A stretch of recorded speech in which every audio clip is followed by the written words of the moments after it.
and we are going to introduce Bill Acker, our partner. Bill is CEO of New York BESS, and he is going to be moderating the panel here. And I hope that all the panelists are coming online, that they're online, right? And we're going to start by having Bill introducing himself, and then we'll switch to Steve Szymanski from NEF. Bill? Thank you, Michelle. Good afternoon, everyone. I'm Bill Acker. I'm the Executive Director of the New York Battery and Energy Storage Technology Consortium. New York BEST is a nonprofit organization advancing the energy storage sector in New York State. And when we say energy storage, we use a very large definition of energy storage. And we have from the beginning. We're now just over 10 years old. And from the inception, the name was picked to indicate batteries and other forms of energy storage, including hydrogen and fuel cells that we're talking about here today.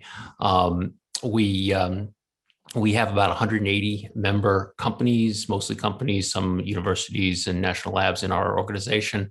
And we do a lot of work in order to advance the policy and open the markets, removing market barriers, like we've heard some about with siting and interconnect and permitting, and also the market rules in New York State. We also do a lot of work to advance commercialization, bringing companies together, creating relationships, and helping companies commercialize.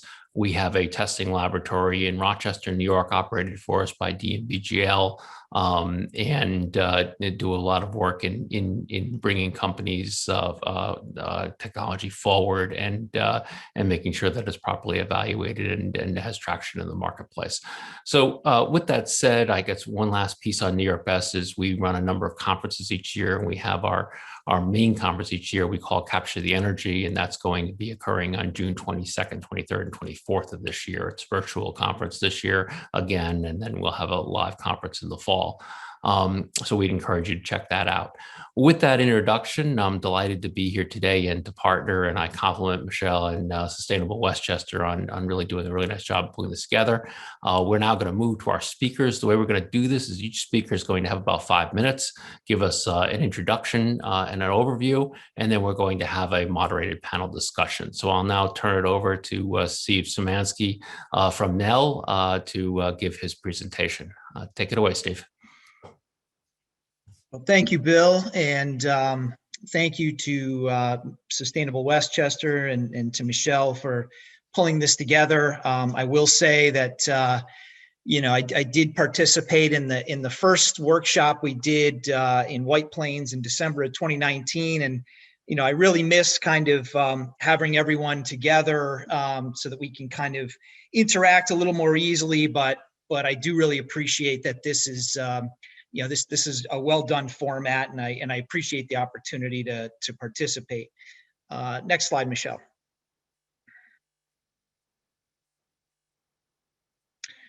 So just a few quick comments on Nel Hydrogen.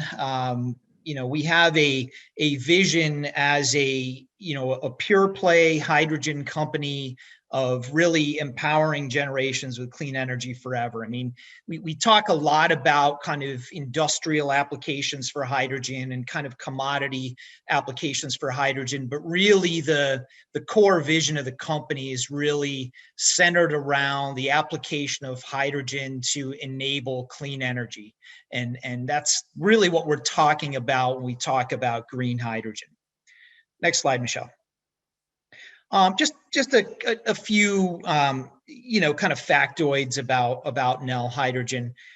We are a public company traded on the Oslo Stock Exchange, and it's really sort of amazing that a company with just a few hundred employees worldwide could be so well capitalized. I mean, our market cap is over $4 billion. Which is pretty extraordinary, kind of considering, we've only been a public company for a few years. But we're a global company. We have manufacturing in Norway, Denmark, and the US. I work for the electrolyzer division, and I'll kind of show you how we kind of split up. But I am based at the US subsidiary where we manufacture PEM electrolyzers in Wallingford, Connecticut. And, between our two electrolyzer business units, we've installed over 3,500 electrolyzers worldwide. So this is a very mature industry, and, electrolyzer equipment is really, well, kind of represented in the commercial world. We also do hydrogen fueling stations. I'm not going to talk so much about that because really the focus here is kind of green hydrogen and how electrolyzers kind of enable that, that application. Next slide, Michelle. So again, we kind of split the company into kind of our electrolyzer division and our fueling station division. And I'll just say that, at Nel, we're a little bit unique in that we offer both, alkaline electrolyzer technology as well as PEM electrolyzer technology. I'm not going to get so much into the differences between the two technologies, but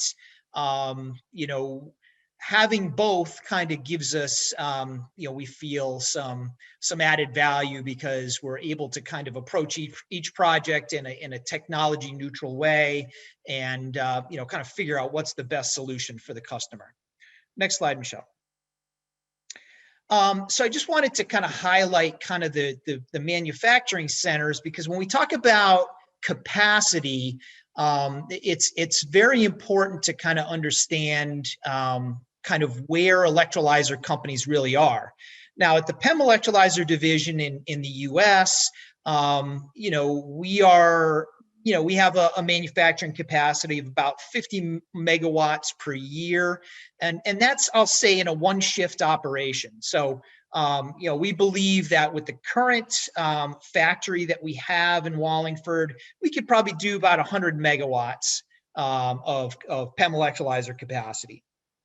For alkaline electrolyzers, this is where the capacity is really kind of being built ahead. And by that, I mean, we're undergoing a factory expansion in our factory in Haroya. By the end of this year, we'll be at about 500 megawatts of production capacity per year.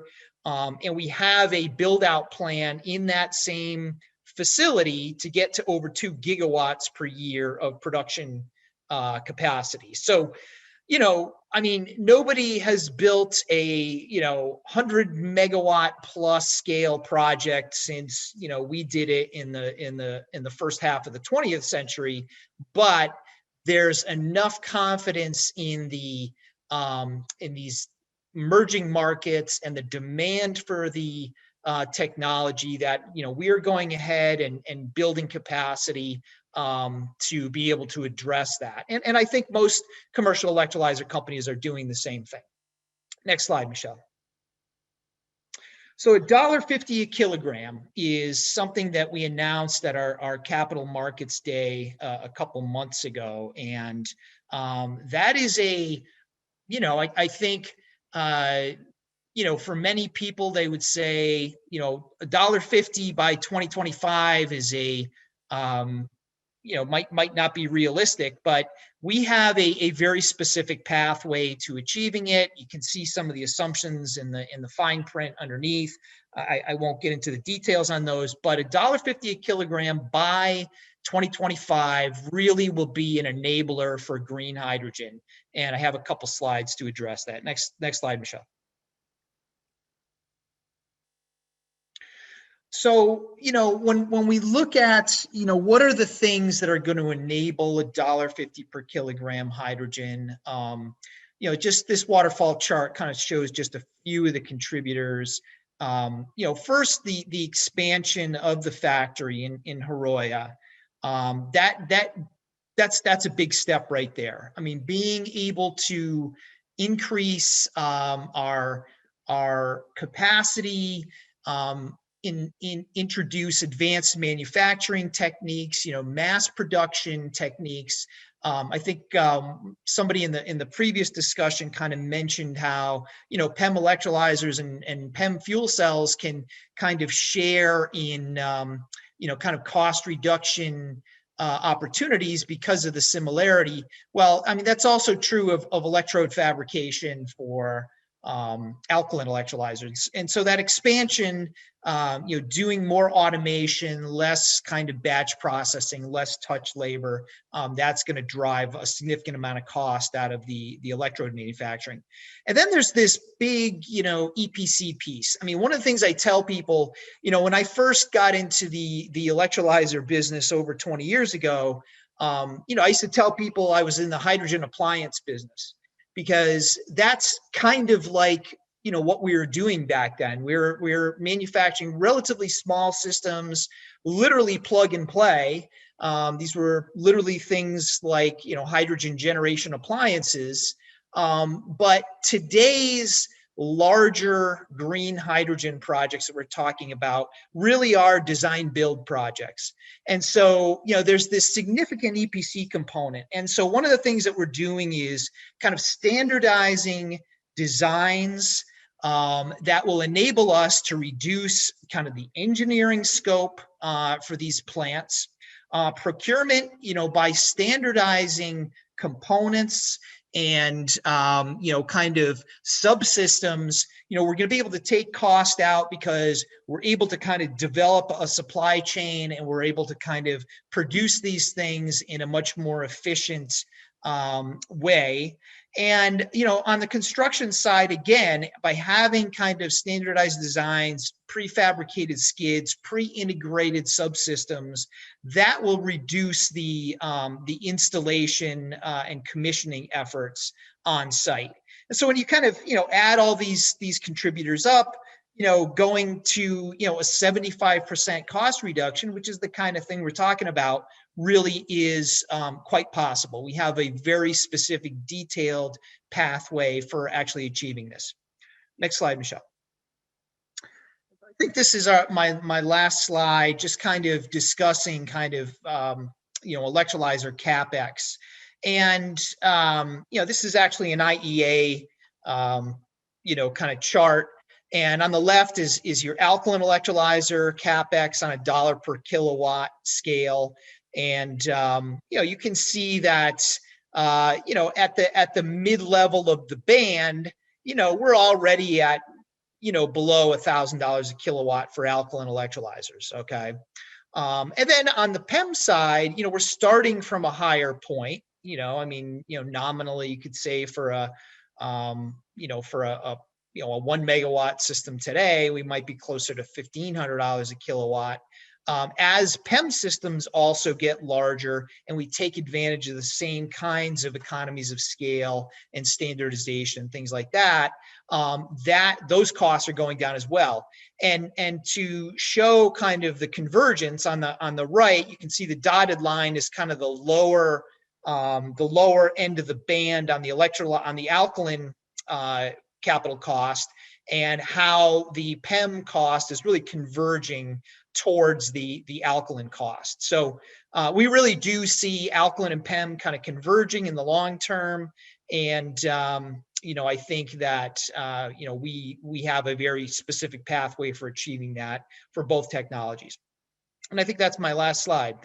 I'm sorry, I do have one more. So basically this just kind of shows how we see the cost of green hydrogen comparing to gray and blue hydrogen on this chart. So the gray bar at the bottom, that's basically your gray hydrogen, and that's hydrogen from fossil fuels, both both from natural gas and coal. And then you can see our 2025 target at $1.50 a kilogram. So we feel that we can compete with gray hydrogen by 2025 through the kind of pathway we're talking about. Now, blue hydrogen is shown as the band above that. And again, that's fossil fuel derived hydrogen with CO2 capture. And then you could see kind of how green hydrogen in the purple bars kind of works downward. And again, this is from kind of IEA sources and other kind of industry sources. But again, what I'm trying to do is juxtapose what we see the target, the 2025 target, as relative to where some other folks are seeing it. And we believe we can compete with gray hydrogen, beyond 2025 based on our cost pathway. And I believe that is it this time. Very good. Thank you, Great. Steve. Thank you. Appreciate it. And we're now going to move right into Michael Ducker's presentation from Mitsubishi Power. So go ahead, Michael. Great, thanks. And thanks for having me here today. So if we go to the next slide here, want to just give a quick background on Mitsubishi Power for those who aren't familiar with us, and kick off with our mission statement, because at the end of the day, everything we're doing right now around our product lineup and really our solutions approach is in support of this mission statement, which is to provide power generation and storage solutions to our customers, ultimately empowering them to affordably and reliably combat climate change. And that's such an important part too of today, because no matter whether it's the end user, the investment community, state utilities, whomever else, the challenge that we have today is looking at solving the issue of climate change, but again, doing so affordably and reliably. And this is where, as we look at the solutions and what we're offering today, particularly the opportunity for hydrogen really plays a very important role in that. And so on the next slide, I'm going to talk a lot about too, because I'm seeing even a lot of the comments in the chat box talking about round trip efficiencies and the cost of hydrogen and some of the complexities we have. The problem, and again, I'm focused right now on the power industry. And so first and foremost, what I'll say is anybody that asks me, what's the dollar per kilogram cost of green hydrogen for power? I immediately ask them, what's the dollar per kilogram cost of lithium-ion batteries? The reason I ask that question is to make a point, is that with batteries, we truly see them as a storage medium. And so we don't think of it as a fuel. And so this whole comparison of hydrogen dollar per kilogram in the power industry to natural gas and other forms, it's really not the right question to be asking. The question we need to be asking is, by integrating hydrogen, other storage technologies, how do we more cost effectively integrate renewables and again, able to solve our climate goals that we have over the next decade to 2 decades. And so in saying that, if we look at these charts here, it's really helpful to understand the opportunity and the need for storage. On the left, what we see here is year-on-year curtailments of wind and solar capacity in California through 2021. And what you'll notice is that each color chart, effectively year-on-year, we continue to have record curtailments of renewables. But more importantly, what we're starting to see as we get to 30% and beyond renewable penetration, we start to see a seasonal impact of when those renewables are being curtailed. And so in last year alone, what we saw was roughly about 200 gigawatt hours per month of curtailments of renewables. Again, this is effectively cost-free and carbon-free energy that's being produced at times that the grid just cannot handle it. Conversely, in August of last year, we had the first rolling blackouts in California in over 2 decades. And so the question starts to become less of the duck curve and how do I support that intra-daily energy imbalances of renewables, more towards how do I take excess that typically occurs in certain times of year, particularly the late winter, spring months, and shift it to times of deficit. And that graph on the right really captures this. And this is a simulation in CalISO that looked at if we had 100% renewables, what would that grid look like without any energy storage or anything else? And this really highlights the fact that we're moving away from that duck curve and that intraday imbalance and moving more towards the seasonal shifting of energy from periods of oversupply to periods of undersupply. And so on the next slide, this is where hydrogen starts to take shape in the role it has. Oh, sorry, slide 80, please. And when we think about the power industry, really hydrogen serving as an energy storage asset, we compare that to batteries. And really any energy storage system, there's 3 fundamental components of it. You need a means to control the rate of charge of taking excess electricity and converting it to a form of storable energy. You then need a means to store that energy. And then you need a means to convert that stored chemical energy back to usable electrical. And for batteries, we have a rectifier that controls the charging rate, lithium-ion cells that control how much energy is stored, and ultimately an inverter convert that DC back to AC electricity. For hydrogen, it's the exact same ecosystem in the fact, though, that we've got now an electrolyzer that takes excess electricity, converts it with water to a form of storable energy and hydrogen. That hydrogen can be stored in salt caverns, pipelines, or above ground pressure vessels. And then ultimately we can use a gas turbine that can take that stored chemical energy, convert it back to usable electrical. But the most important part in all of this is everyone likes to try to compete each of these technologies. And the fact of the matter is, these are two very different use cases. Both hydrogen as a long duration energy storage resource, as well as lithium-ion batteries as a short duration energy resource, are going to be critical technologies to support the more affordable, reliable integration of renewables to ultimately achieve our climate goals. And we don't have time today, but we've run a lot of simulations. I think we saw it with, what we saw there with New York ISO, we've seen with Cal ISO, we've done it ourselves, that show it's less about looking at the individual asset costs, as opposed to on a system-wide basis, how do I get the lowest production cost, lowest system cost, reduce overbuilds, reduce curtailments, reduce inefficiencies on the system, and by bringing both hydrogen and batteries that can really help solve that issue. And so I point this out because then on the next slide, Dr. Nelson already highlighted to a good degree these projects, but really these are the first projects in the world that are looking to start employing this business model, this approach of hydrogen as a long duration energy storage resource. And those two projects are the Intermountain Power project, which again, Dr. Nelson already went through most of the details of that one. The only thing I add is that those are Mitsubishi Power hydrogen capable gas turbines, which out of the gate will operate on a blend of 30% hydrogen and 70% natural gas, which, keep in mind, that's less of a technology consideration. That's more actually of a market consideration. There just isn't enough renewables quite today that we need to get to 100%. But in every market in the United States, we're starting to see that need to cost effectively transition these assets over time from gas generators to really 100% hydrogen energy storage assets.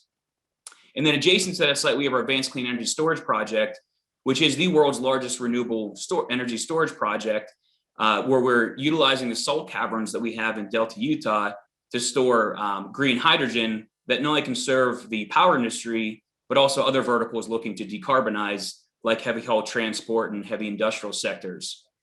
The factoid I'll throw out on each of these salt caverns is they can store upwards of 150 gigawatt hours worth of dispatchable energy. So the entire United States right now has roughly over 1 gigawatt hour of lithium-ion batteries installed across the entire nation.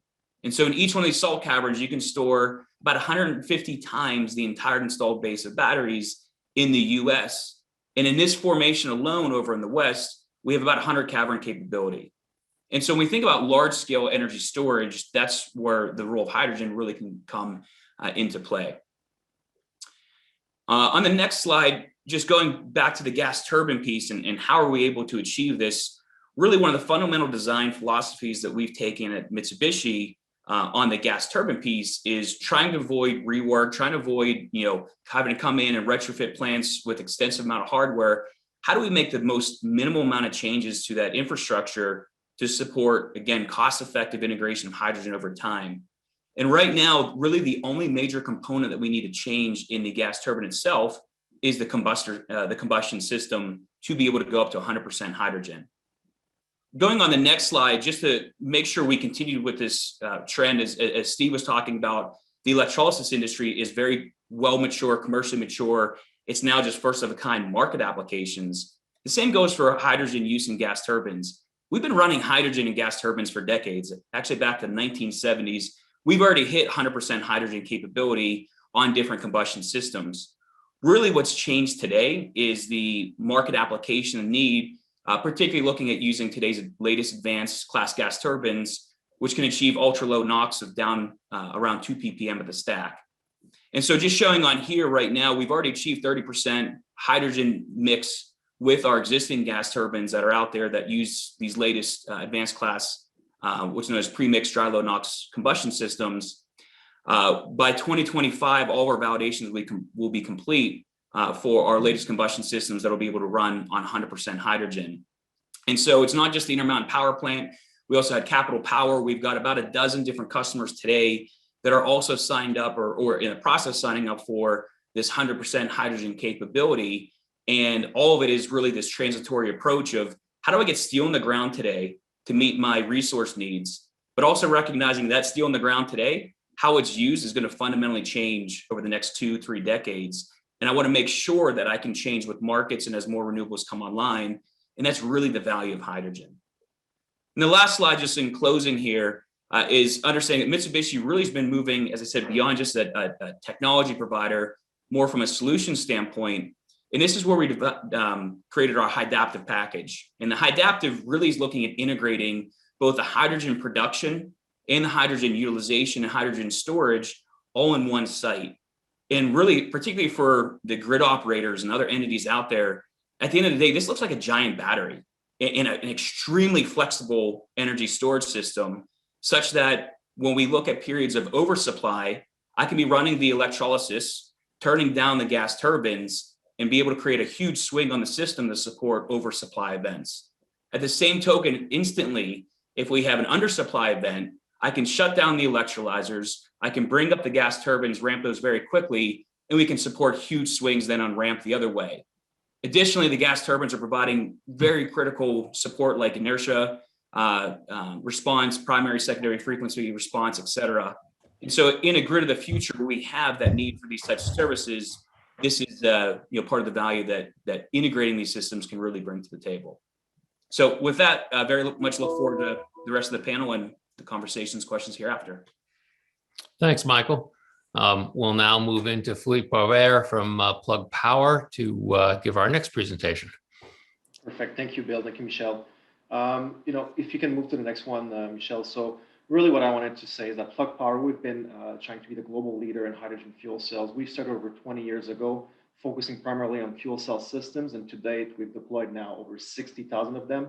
But lately, in the last few years, we've also expanded our focus to also include hydrogen generation, hydrogen liquefaction, and hydrogen refueling system as well. So we've got now over 135 refueling stations across the world, which makes us really a different approach than other hydrogen providers in the sense that we are fully vertically integrated. We can provide a full suite of products from hydrogen generation all the way to the fuel cells and aftermarket support. We are also the largest consumer of liquid hydrogen right now, with 30 tons of hydrogen daily use. I think we're actually more like 40 these days, and with 1,000 employees. Even though we're a global company, and we can move to the next slide, Michel, we really are New Yorkers at heart. Our head office is in Latham, New York, Albany. And we've got a gigafactory going live in Rochester, New York, where we'll be making our own MEAs. We are currently the largest North American supplier of MEAs, and we expect to be the largest MEA supplier globally within the next 18 months. These MEAs go into two aspects. The first one is our fuel cells, which you should be quite familiar with, and also our new line of electrolyzers, which we will be using to make green liquid hydrogen, with our first plant announced in New York in the Buffalo area, going live in probably end of 2022, early 2023. So, and this is really the new approach that Plug Power is taking. We are focusing exclusively on green hydrogen, green liquid hydrogen at that, as a medium for hydrogen in the United States. The plant in Buffalo will be a 45-ton with room for expansion, and it will be supplying our customers, whether they be industrial or whether they be in mobility or e-commerce. We had established customers in New York, such as Amazon, Walmart, and Cisco, so they will be supplementing our operation. Next slide, please. So focusing a little bit on the New York plan that we've announced, it's going to be provided from hydropower, so we will completely decarbonize. We will be liquefying it for storage and distribution, and then using it at our point of use. Something also is that to ensure that we have a completely decarbonized wheels to well, we will also be using zero emission Class 8 vehicles to deliver said fuel using our own Plug Power fuel cells. So we are really looking to have a net zero emission at the point of use for hydrogen. And last slide. Since this was about mostly hydrogen storage, I kind of decided to put a bit of a layout of our upcoming plant. I want to thank Mitsubishi for not making me a little bit self-conscious about my drawings. It's not as polished as theirs, but I thought it was interesting because we do have a couple of options for storage. So from the electrolyzers, we will have bulk low pressure gaseous storage, which on the price per kilogram becomes quite interesting. We will also be liquefying our hydrogen afterwards and storing into bulk cryogenic spheres. which will give us plenty of buffer and storage for potential outages or force majeure. And then from there, we will be transferring it to our customer location using over-the-road assets, cryogenic tankers per se. And it's not shown on this one, but we also have capabilities for high pressure storage as well at the point of use especially for mobility, where we need high pressure to refill mobility vehicles. So this is what I had prepared for you, and I'm looking forward to the discussion. Thanks, Philippe. We're now going to go over to Trevor Brown from the Ammonia Energy Association. Hi, thank you. This has been really interesting day so far today. If you can go on to the next slide. I'm going to talk about something that's not hydrogen, or at least I am going to talk about hydrogen, but I'm going to use the word ammonia. So ammonia is, just to ground the people who aren't familiar already, ammonia is a chemical with the NH3, so 1 nitrogen and 3 hydrogens. Very, very simply, it's a liquid where hydrogen is a gas, and so those 3 hydrogens in the molecule mean that there's volumetrically more hydrogen in ammonia than there is in hydrogen. And so ammonia as a way of moving hydrogen molecules around is what I'm talking about. I'm not talking about ammonia as a competitor to hydrogen, but ammonia as I've called this presentation, a pathway to market. A pathway to market for hydrogen, and also a pathway to market for renewables. We've talked a lot about, we've used the word constrained, talking about renewables quite a lot already today. And my sort of frame of reference is let's get away from those constraints. Let's make some molecules with all of that constrained electricity. Next slide. So the Ammonia Energy Association has been around since 2004. Previously a fairly academic group. We relaunched in 2018 when these ideas were becoming quite commercial, where the renewables and the hydrogen and the ammonia arguments were becoming ready for being properly developed. We're taking on 2 sides of the ideas.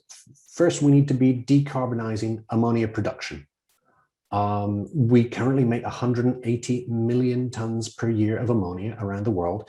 You mainly know it because of fertilizer. Roughly 50% of the nitrogen atoms in your body were made in a Haber-Bosch factory. And so this is not a demand that's going to go away. Currently, ammonia consumes roughly half the world's hydrogen production. So if we can substitute hydrogen from non-sustainable sources with hydrogen from sustainable sources, that is a great outcome. But if we could do that, then we'd have a nice dense molecule that we could also use in energy markets. And so we talk about where that can be adopted. And our association helps to sort of connect those value chains, enabling in renewables and hydrogen to scale up massively. And the members of the association, if you can skip to the next slide, are what bridges the gaps. They're cross-sector, connecting the fertilizer people with the electricity people, with the hydrogen people, and they're international, connecting all the different continents so that we can move through this energy transition as quickly as possible. If we can move to the next slide. I'm going to talk about 3 use cases, because I've only got a couple of minutes and I just want to sort of throw a bunch of ideas for our discussion. So use case number 1 is maritime fuel. Here we have an industry that's a huge sector of the global emissions, promising to decarbonize, and it has a roadmap to do so. And to be appropriately on that roadmap, here's an S-curve that the COP26 climate champions and the Global Maritime Forum put out last month. If we have an S-curve and we hit 5% zero carbon fuel penetration by 2030, that's where we need to be in order to be on trajectory. That is 60 gigawatts of operational electrolyzers in 9 years from today. That would produce roughly 30 million tons of green ammonia or hydrogen equivalent. And that's where we need to be by 2030. What's very important to understand about this as a use case is this isn't a abstract theory. This is businesses that have a problem for which zero carbon fuels represent a solution. And that's something we haven't had very much in the sort of renewables and the hydrogen debate. We've got a lot of things that are driven by government regulations, but rarely have we had really a demand for vast quantities of decarbonized fuel. And we have that now in the maritime sector. Of course, if you look at the longer term scenarios out to 2050 and you start saying, well, if we're really decarbonizing, what is that? A terawatt of installed electrolyzer capacity just to serve the maritime sector. Next slide. If we're looking at the power sector, now by power, what I'm really talking about is peaking plants. So what replaces the natural gas in our future decarbonized electric grid. And I'm taking this down into a very specific example, which is the Japanese roadmap for fuel ammonia, which was published in February this year. They are going to be combusting ammonia in coal power plants at a 20% co-combustion rate. So 20% by energy content, that's roughly 500,000 tons of low carbon ammonia per year in a gigawatt power plant. That first conversion is going to be taking place in the next 18 months. And by 2030, they expect to have 6 of those power plants operating.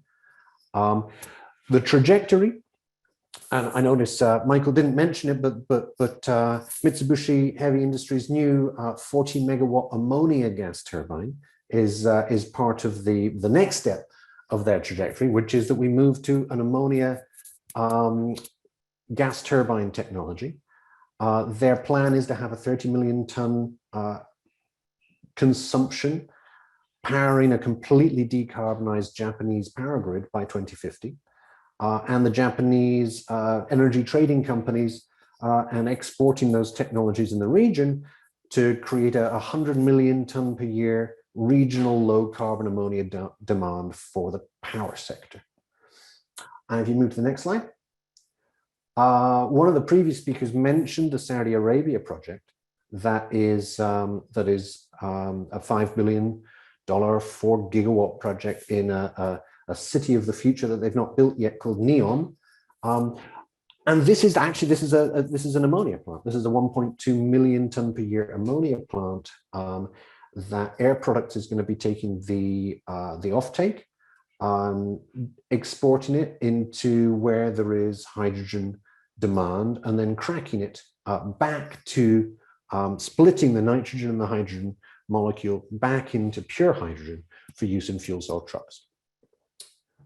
And I wish I'd thrown in another slide that illustrated some of the other very, very large scale projects that go alongside NEOM. There's the Asian Renewable Energy Hub, which is 6,500 square kilometer wind and solar farm in the Pilbara in Western Australia. That's a 26 gigawatt project that they intend to start constructing later this decade.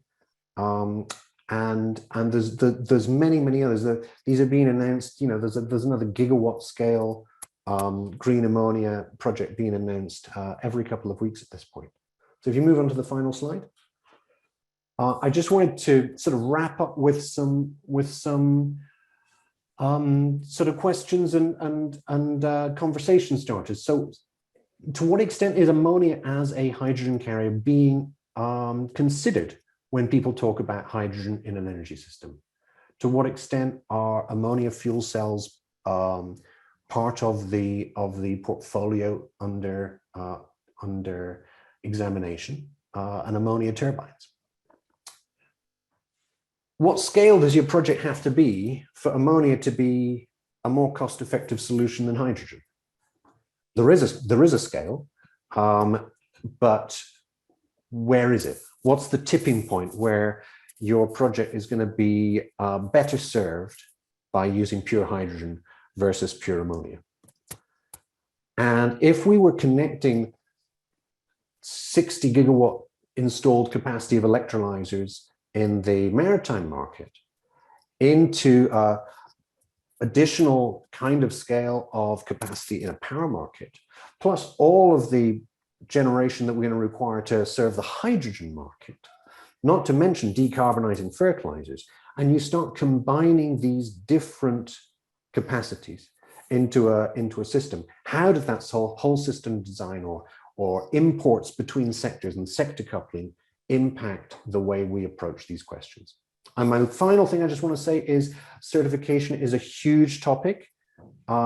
We do need to go beyond colors, and we need to be talking about carbon intensity, whether it's from renewables or from fossils.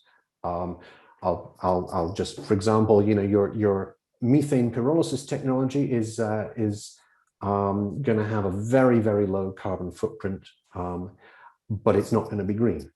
At what point do you want to restrict the technology ability to be able to diversify? Which is why, in addition to carbon intensity, recognition of a production pathway in your core certification is going to be extremely important. Thank you very much.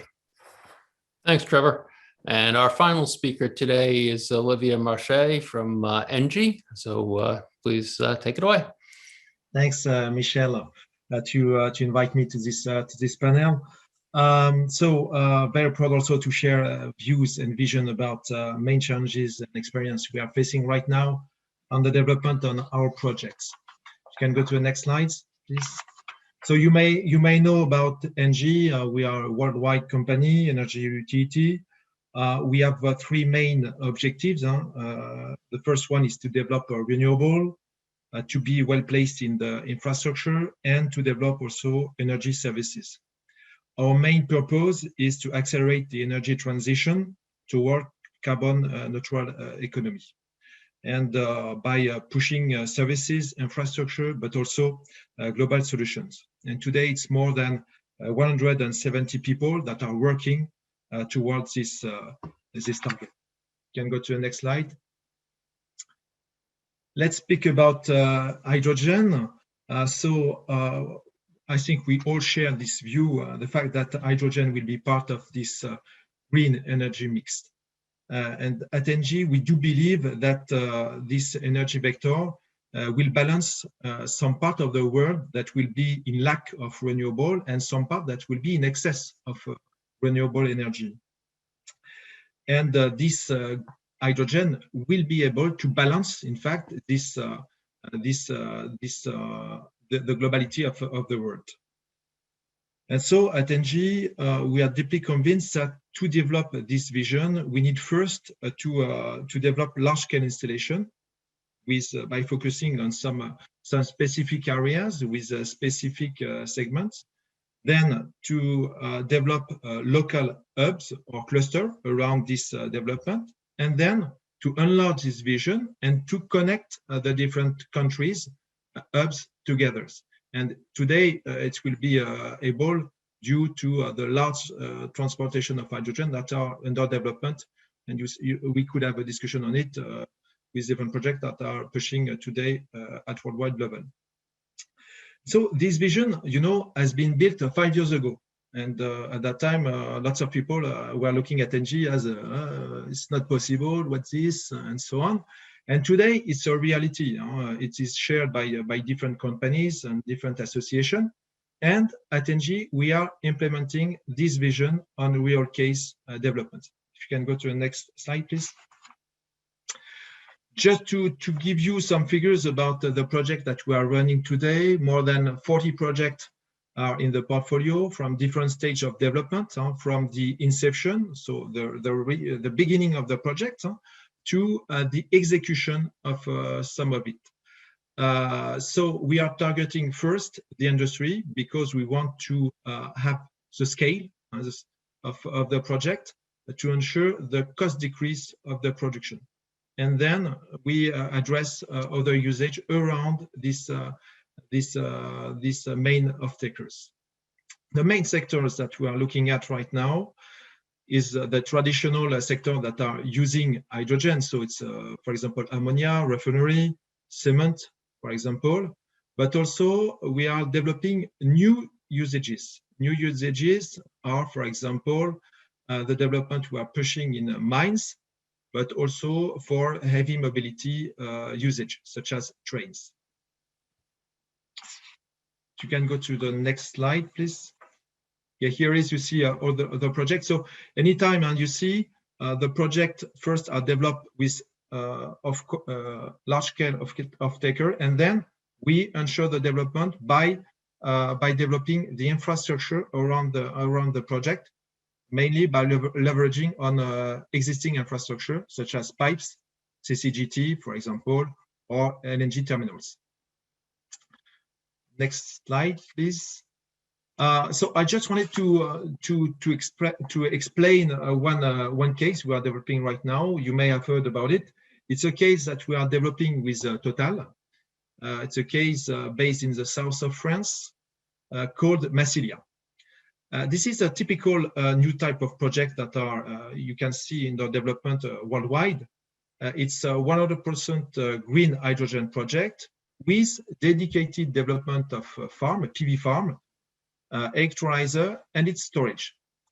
The beauty of this project is not only that we are 100 green hydrogen, but also the fact that we are coupled to an existing installation. It's a biorefinery. So we need to integrate, this large-scale installation in the existing installation. So we are facing some cases, safety issues, permitting issues, acceptability issues, and so on. The project is based on a 40 megawatt electrolyzer, which is coupled to a 100 megawatt PV farm and a storage about 12 tons. And we will ensure the production of about 5 tons a day for this biorefinery. And so the objective is, to have a green hydrogen and to shift from gray hydrogen to green hydrogen in the production of a biofuel. On this project, we are pushing, in fact, different innovation. The main one is the energy management system. So we will develop a specific tools that are able to pilot the production of the farm, the production of the hydrogen, and the storage to supply the biorefinery. We will have also the traceability of these green electrons to this green hydrogen. Second development will be the storage. We have a quite large scale storage, even if it's not an underground storage, and we have a discussion previously on this underground storage. It's a surface storage, about 12 tons, but it's quite a large installation for this type of site, Seveso sites. The third development in terms of innovation is about safety. We will develop specific models to ensure, the simulation about safety issues, mainly when you are in some specific conditions. Today, 2D models are not sufficient accurate to have this to simulate these issues. And the last point is we will have a direct connection to some PV farm to the electrolyzer. So this development will enable us to decrease, to ensure higher efficiency on the equipments, and also to lower the cost of the equipments. So here is, you see, a kind of development that we are pushing at ENGIE. So this is the first step of a development that will be larger. As I mentioned previously, we anchor a project and then we scale up the project. The objective on this project is to have about 200 megawatts electrolyzer set up in the area and to address other usages. Other usages will be here refinery, but also mobility for maritime application, but also for heavy mobility. Just to give you figures on this type of development, and we are in the feasibility phase. more than 40 people are working on this development. And you need very specific competencies to ensure the development and to de-risk the project to have it on time. The objective is to produce the first molecule of hydrogen in 2024, having all the permit issues solved and all the business model and so on also set up. If you can go to the next slide. So when you want to develop today a green hydrogen project, in fact, you are facing a major issue, which is the competitiveness of your solution. You know that green hydrogen is more expensive than gray hydrogen. And so to fill the gap, in fact, at ENGIE, we activate 5 main levers. The first one is about performance and capex. So performance and capex is to decrease the cost of the main brick, which is the electrolyser. And we have a presentation previously that show how you can do it. You need to standardize the brick, but also you need to work on the performance and the durability of your equipment to be at the rendezvous in terms of efficiency, for example. But it's also a question of integration between bricks, meaning that you need to integrate the storage, the electrolyzer, but also the PV, and to have the best design of this key component to have the best price. In terms of energy management, the issue is to manage the electricity. You know that to produce green hydrogen, roughly 60% to 70% is the cost of the electricity. Operating an electrolyzer means that you have a certain flexibility. So how you ensure the best electricity price, the best profile, to have this best price of production of hydrogen.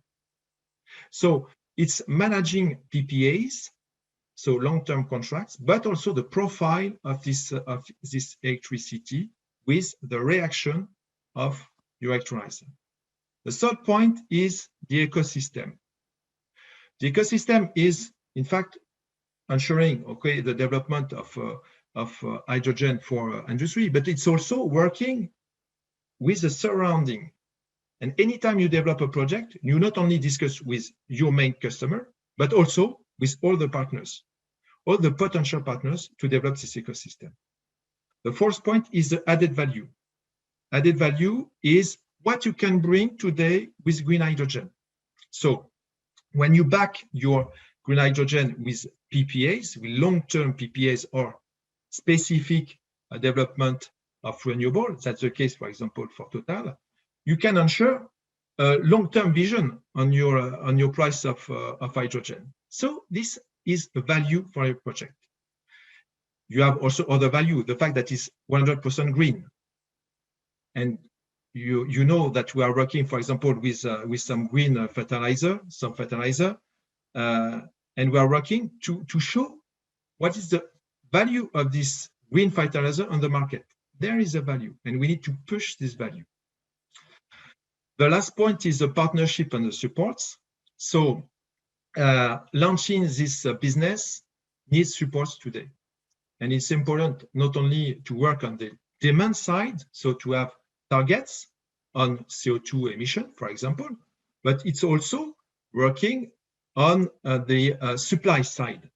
Supply side means having some helps, some subsidies to support the project. And there is different mechanisms today that are developing worldwide on with different type of mechanism depending on the countries to support the project. So here is the main issues that we are facing on the development of on some projects and how we are dealing it today.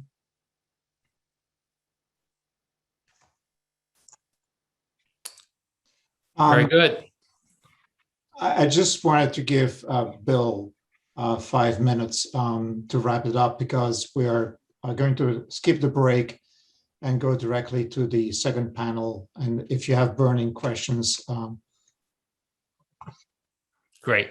Thank you, Michel. And thank you all the speakers. So those were very interesting presentations. It's great to hear from the people in the industry actually doing these projects and the leadership in all these areas. We do, as Michel said, have a very limited amount of time here. But I do want to ask a couple of key questions. And there was some discussion earlier around the infrastructure. And to me, this is one of the most fascinating aspects of what's likely to happen. And I'd really like to get the panelists' thoughts on how we see the need for infrastructure going forward. And a key question of this is, what are we moving in general? Are we generally moving electricity and doing more of the actual hydrogen production at locations, and then not moving the hydrogen, much like the cases of the projects, some of the projects we saw that look like very big batteries effectively? Or are we actually going to be moving the chemicals, the hydrogen or hydrogen in some form of carrier in very big ways? And is that going to be moving hydrogen, or is it going to be moving other molecules like Trevor was just talking about? So I'd like to just open that up for what I hope will be somewhat short answers, since we have limited time, but I'm sure people could talk about this for quite a while. So let me just open the floor to that and ask the panelists to jump in with their thoughts. If I could just put your visionary hats on, what do you think is likely in the future?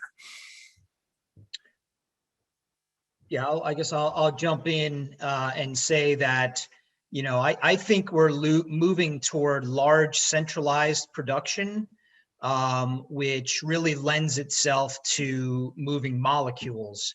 So, you know, Trevor talked about, you know, the idea of, you know, kind of transporting hydrogen in the form of ammonia.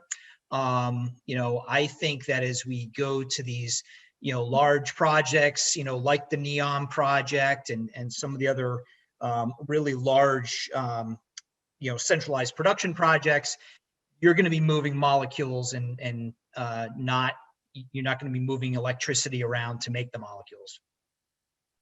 Yeah, just agree with Stephen on that. I think, you know, what we are seeing opportunities for is really the hub and spoke model. And so how do you create hydrogen hubs, really more production centers, utilization centers, and then the spokes being looking at opportunity for transportation, either via pipeline and or through vehicle transport of that. And again, some of the projects that we proposed and we're working on today are employing just that method. You really, I think the last thing I'll say is right now, all the technologies, everything we're talking about, again, are commercially mature. These are not first of a kind technologies. It's really first of a kind market applications. And so trying to drive scale here commensurately to reduce costs is very important in these early stages. That doesn't mean in 15, 20 plus years from now, we won't have more of a decentralized model. But I think in the outgoing piece right now, getting scale is critically important, and that lends more towards a centralized model. Yeah, if I can complete Michael's views, yeah, I deeply share your view, Michael and Stefan. There will be some places where there will be very large scale installation, because the place where you can have cheap electricity are scarce in the world. So desert may be the good place to have this large scale installation. And what do you do then? You need to transport this hydrogen. So you will see some infrastructure, pipes, but also a long distance transportation. How it will be done, you know, it's really depend on the location.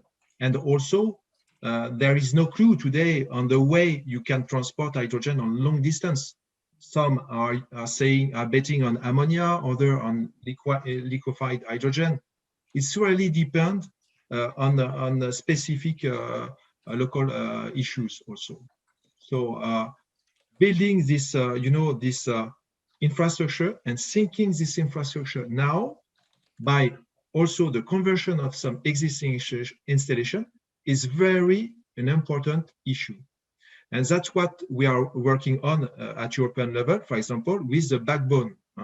It's a map with the development of big infrastructure pipes to connect the different hubs together.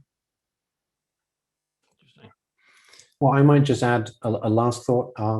I think an interesting way to think of it is to remember that the marginal decarbonization, the next cheapest, most efficient thing we could do, might not, if we kept doing the next most cheap, most efficient thing, ever lead us to a resilient 100% carbon-free grid.